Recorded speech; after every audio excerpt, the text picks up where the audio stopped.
John 13, verses 31 to 38. When he had gone, Jesus said, "Now the Son of Man is glorified, and God is glorified in him. If God is glorified in him, God will glorify the Son in himself and will glorify him at once. My children, I will be with you only a little longer. You will look for me, and just as I told the Jews, so I tell you now. Where I am going, you cannot come. A new commandment I give you, or a new command I give you, love one another. Just as I have loved you, so you must love one another. By this everyone will know that you are my disciples, if you love one another." Simon Peter asked him, "Lord, where are you going?" Jesus replied, "Where I am going, you cannot follow now, but you will follow later." Peter asked, "Lord, why can't I follow you now? I will lay my life for you." Then Jesus answered, "Will you really lay down your life for me? Very truly I tell you, before the rooster crows, you will disown me 3 times. It is the Last Supper. Jesus is aware that he will be with his followers only a little while longer. He is about to glorify God in his life. He knows that somehow this will involve the giving of his life. He also knows that he's going to start a new way of doing things for God's people. Old Testament Israel did not live up to what God had called Israel to do. Israel failed to be a light to the nations of the world. Now, with God's blessings, Jesus calls God's followers to a new way of doing things. He gives them a new command.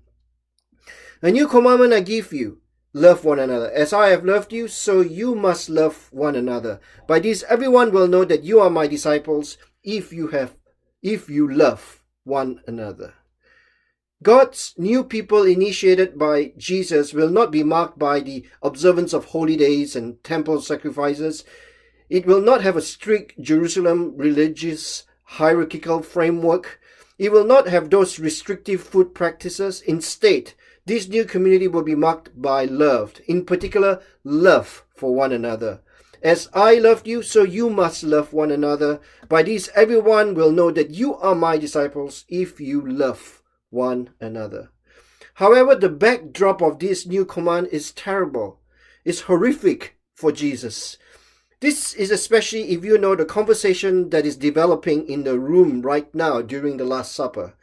After he said this, Jesus was troubled in spirit and testified, "Very truly I tell you, one of you is going to betray me." Jesus answered, "It is the one to whom I will give this piece of bread when I have dipped it in the dish." Then, dipping the bread, he gave it to Judas, the son of Simon Iscariot. As soon as Judas took the bread, Satan entered him. So Jesus told him, "What you are about to do, do quickly." John 13:26-27. John, the author of this gospel, tells us this plainly. Satan, the devil, enters Judas. Judas proceeds to go to the Jewish religious leaders and betray Jesus for 30 pieces of silver. How can Jesus talk about this new command of loving one another when Judas is about to betray him? Jesus tells them that he is about to go to some place he cannot follow him to now. Peter says he is willing to follow Jesus. Peter asks, "Lord, why can't I follow you now? I will lay down my life for you." Then Jesus answered, "Will you really lay down your life for me? Very truly I tell you, before the rooster crows, you will disown me 3 times. How can Jesus talk about the new way of loving one another when Peter is about to deny him 3 times? When Jesus says the new command for the people of God is to love one another, I think he is referring to a core human need. We are all human beings who search for love acceptance. God created us with this need for love and acceptance. In 1967, the Beatles released the song "All You Need Is Love," which eventually featured in their 1968 Magical Mystery Tour album. I believe it captured this human need for love and acceptance. Suddenly, the Beatles sang that the best things in life are possible when you have love. There's nothing you can do that can't be done, nothing you can sing that can't be sung, nothing you can say but you can learn how to play the game. It's easy. Nothing you can make that can't be made. No one you can save that can't be saved. Nothing you can do, but you can learn how to be you in time. It's easy. Now, I love the Beatles and their songs. I also agree with them that love is the basic human need. We are all searching for love and acceptance. They say that everything is possible with love. However, they don't really explain what love is. What is love? They also say that love is easy. Is love truly easy? When the Beatles released All You Need Is Love, they were 3 years from their final breakup in 1970. So, Jesus announces that the new language of his followers is their love for one another. However, we know that it is on this very night that Judas is about to betray Jesus for 30 pieces of silver. And we know that Peter is going to deny Christ 3 times. Is this love? Is Jesus truly loved by Judas and Peter? As soon as Judas leaves the room to betray Jesus, Jesus tells them that now he, the Son of Man, is glorified, and God is glorified in him. The Son of Man is another title that Jesus used of himself in the New Testament. When he was gone, Jesus said, now the Son of Man is glorified, and God is glorified in him. If God is glorified in him, God will glorify the Son in himself and will glorify him at once. John 13:31-32. How can Jesus say that he is now glorified when Judas leaves him to betray him? How can Judas' betrayal lead to Jesus and God's glory? The answer lies in Jesus' earlier words in John chapter 12. There are some Greek-speaking people who come to worship at the Passover festival. Now, the Greeks come from a totally different culture than Israel. They tell Jesus' followers that they have come to see Jesus, and Jesus sees this as a confirmation that his mission now includes Greek-speaking people as well as Jewish-speaking people. So this is what Jesus says in John chapter 12, 23-24. Jesus replied, the hour has come for the Son of Man to be glorified. Very truly I tell you, unless a grain of wheat falls to the ground and dies, it remains only a single seed. But if it dies, it produces many seeds. A grain of wheat. Jesus now makes it clear that his mission is to be a grain of wheat. And unless this grain of wheat falls to the ground and dies, it remains only a single seed. And when it dies, it produces many seeds. This is a very clear reference by Jesus to his death on the cross. He falls to the ground and dies, so to speak, like a grain of wheat. Jesus' glorification at the cross is actually a humiliation in the eyes of human beings. The cross is a very cruel and scandalous form of punishment. The glorification of Jesus and God involves the dying of Jesus on the cross for both Jewish-speaking and Greek-speaking people.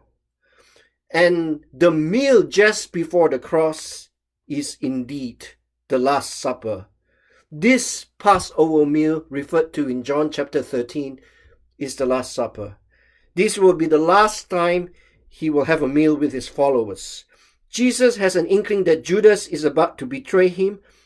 After the meal, what does Jesus do? He proceeds to wash his followers' feet, to wash his disciples' feet. It was just before the Passover festival. Jesus knew that the hour had come for him to leave this world and go to the Father. Having loved his own who were in the world, he loved them to the end. John 13 verse 1.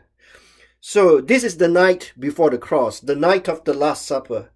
And John, the author, tells us that Jesus loves his followers to the end, even going to the cross for them, to die for them. So he proceeds to wash the disciples' feet as a symbol of this love for them. After that, he poured water into a basin and began to wash his disciples' feet, drying them with the towel that was wrapped around him. John 13, verse 5. Jesus washes the feet of Bartholomew. Jesus washes the feet of James, the son of Alphaeus. Jesus washes the feet of Andrew, Simon Peter's brother. Jesus washes the feet of John and his brother James. Jesus washes the feet of Thomas, who will doubt him. Jesus washes the feet of Philip. Jesus washes the feet of Matthew, who was a tax collector in his former life. Jesus washes the feet of Thaddeus. Jesus washes the feet of Simon the Zealot. Jesus also washes the feet of Judas Iscariot, who will betray him for 30 pieces of silver. Jesus also washes the feet of Simon Peter, who will deny him 3 times in the courtyard. Jesus washes the feet of all his disciples, irrespective of where they stand with him. In a figurative sense, Jesus washes my feet. Jesus washes your feet. A new command I give you, love one another. As I have loved you, so you must love one another. John 13:34. And 1 John 4:19 says, we love because he first loved us. We love because he first loved us. The one true love we can experience in life is made possible because God has loved us first. He created us, and he has been concerned for us ever since we fell in the garden.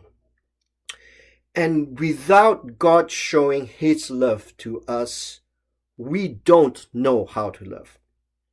Through Jesus Christ, God has shown the infinite extent of his love for us. He pours out his love on us through Jesus Christ. When we show others love, we show forth his love. We love because he first loved us. And when God pours out his love on us, we in turn love others. When God comforts us, we in turn comfort others. The most truest love of all is supernatural, coming from God himself. In March 2018, a lone gunman took several people hostage in a French supermarket. Arnaud Beltrame, a French police officer, offered to trade places with the hostage during the standoff. And because of his actions, the hostage lived. But the officer, Beltrame, dies. A spokesperson for French President Emmanuel Macron said that Beltrame died in the service of the nation, to which he had already brought so much. By giving his life to put an end to the terrorists, he has fallen as a hero. And a Roman Catholic priest, Father Jean-Baptiste, writes of Officer Arnaud. It seems to me that only his faith can explain the madness of this sacrifice, which is today the admiration of all. He understood, as Jesus told us, that there is no greater love than to give one's life for one's friends. John 15:13. He knew that if his life belonged to his wife Maria, it also belonged to God, to France, and to his brothers in danger of death. I believe that only a Christian faith animated by charity could ask for this superhuman sacrifice. And so this is how God loved us. We loved because he first loved us. And God knows us as his friends. He's willing to come down to this earth to dwell amongst us human beings. And as Jesus says, no greater love can be shown than to give one's life for his friends. Jesus gives his life for us. And in turn, we can give our lives as a service to others. Amen.